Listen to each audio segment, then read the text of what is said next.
GM's 5.3-liter V8 has powered millions of American trucks since 2007, and since almost the beginning, it's been quietly destroying itself from the inside. The system GM built to save fuel is collapsing lifters, eating camshafts, and turning engines with 80,000 miles into paperweights. And now, GM just announced they're replacing it. If you own a Silverado, Sierra, Tahoe, or Suburban with a 5.3 or 6.2 V8, this video is specifically for you, because what I'm about to show you is sitting inside your engine right now, and whether it fails depends entirely on what you know and what you do about it before the window closes. Let's start with what active fuel management actually is. Because GM sold it as a feature, the idea was smart enough. When you're cruising at highway speed and don't need full power, the engine automatically deactivates 4 of its 8 cylinders. Less displacement, less fuel burned, better EPA numbers. On paper, it was a win for everyone.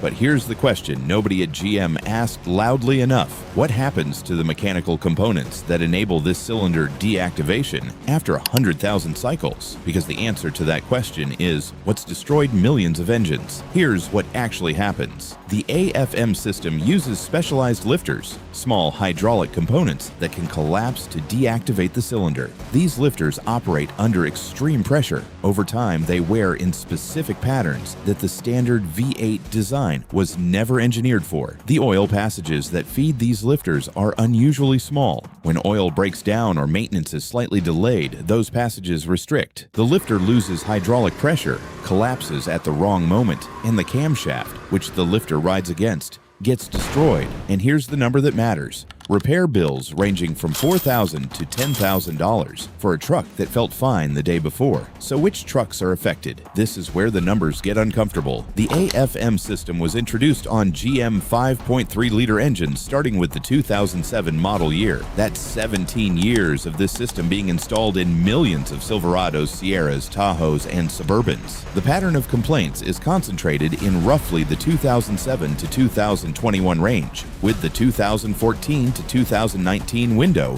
seeing the highest density of documented failures. If you own any GM full-size truck or SUV with the 5.3 in that range, you are statistically likely to either have experienced this already or to experience it before the truck hits 150,000 miles. The 6.2 uses a similar system and has its own documented failure pattern.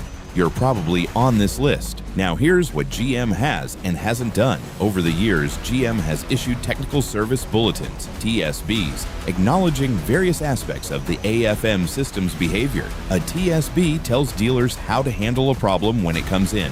It is not a recall. It does not require GM to proactively fix your truck. It does not mean GM admits the system is defective. It means they know about it and have told their technicians what to do when you show up and complain. The distinction matters because a TSB-covered issue often requires you to pay for diagnosis before they'll acknowledge the problem. Some owners have had success getting goodwill coverage. Many have not. The people who came in organized, with documented maintenance records and written complaints, consistently did better than the people who showed up hoping the dealer would just make it right.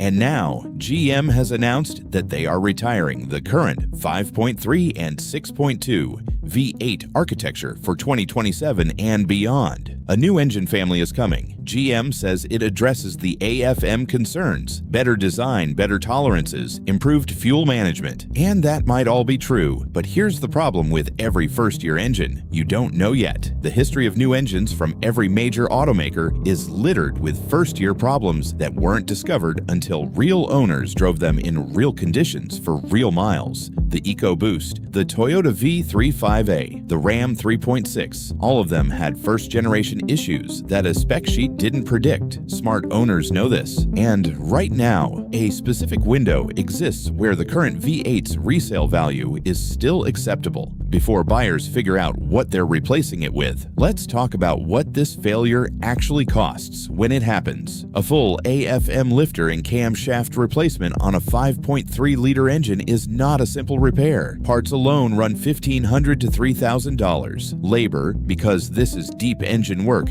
adds another $1,500 to $3,000 on top. Total repair, commonly $4,000 to $8,000 at an independent shop. At a dealer, some owners have reported over $10,000. And this is a truck you may have paid $60,000 for. A truck that felt fine on Tuesday. On Wednesday, the engine light came on. On Thursday, you got an estimate that wiped out your emergency fund. That is the reality of this failure. And that reality is why the music stopped here. If you've owned this truck for years and nobody at the dealership ever mentioned any of this, that is not an accident. That is the business model. And it's exactly why this channel exists. Stay with me for the next section because this is where it gets useful. The disable option that changes the equation for current owners and the resale window that's closing faster than most owners realize. Here's what a lot of Silverado owners have figured out. The AFM system can be disabled, not by physically removing it, by using an aftermarket tune or a specific control module, often called a range technology device, that tells the ECU to never activate the cylinder deactivation. The engine runs as a full V8 all the time. The lifters never collapse. The failure pattern is avoided entirely. Owners who have done this report the change takes minutes and costs between $30 and $200 depending on the solution. Fuel economy drops slightly, usually 2 to 3 miles per gallon at highway speeds. And here's the honest caveat. This may affect your emissions compliance and warranty, depending on your state and your truck's age. Don't do it blind. Talk to an independent shop that knows your specific truck before you make the change. Now let's talk about timing,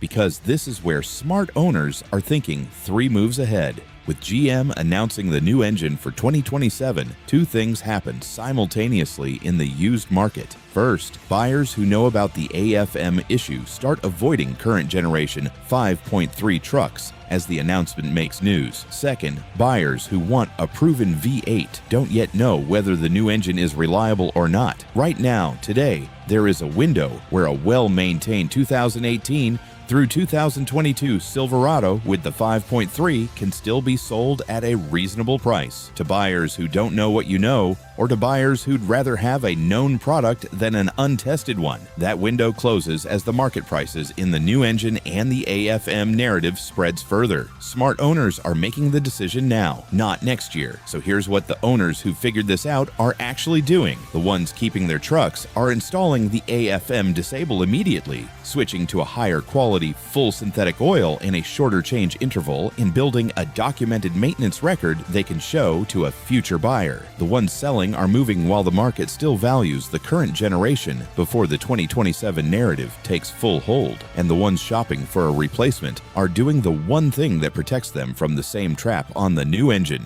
waiting 12 to 18 months after launch before buying, long enough for real-world failure patterns to emerge. Here's the question I want you to answer in the comments. Do you still trust the 5.3 V8 after what you just learned? Drop your answer below. Now, the honest part, because this channel doesn't do panic without nuance. Not every 5.3 fails. Many owners hit 200,000 miles without touching the engine. The failure rate is real and documented in thousands of complaints, but it's not a guarantee on every truck. What it is a known, manageable risk. And the difference between the owners who handle it well and the owners who get hit with a $10,000 bill is almost always information. The ones who knew prepared, the ones who didn't paid, which is why you're watching this right now. Here's exactly what to do this week. 1. Check whether your specific model, year, and engine combination has any open TSBs or complaints filed with NHTSA. Go to nhtsa.gov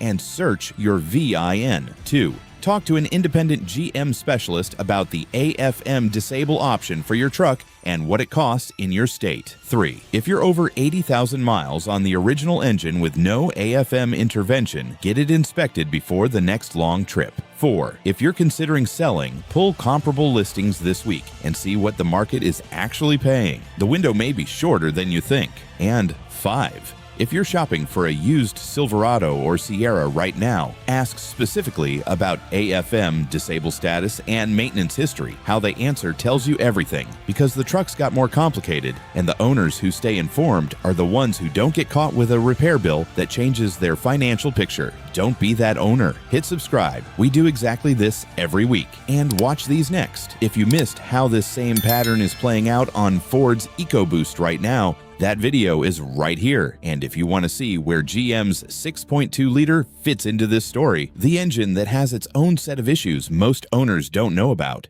that video is here too.